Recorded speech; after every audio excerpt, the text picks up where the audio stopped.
আজকে চলে গিয়েছিলাম দেবজয়ের রিসেপশন পার্টিতে।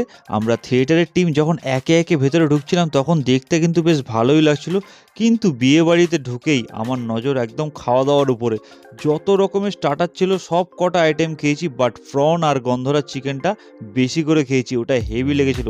আর তারপরে আমি একটু হালকা ফুলকা করে বর বউয়ের সামনে ডান্স করেছিলাম, ওদেরকে ট্রিবিউট দিয়েছিলাম, আমরা গ্রুপের সবাই পারফরমেন্স করেছিলাম।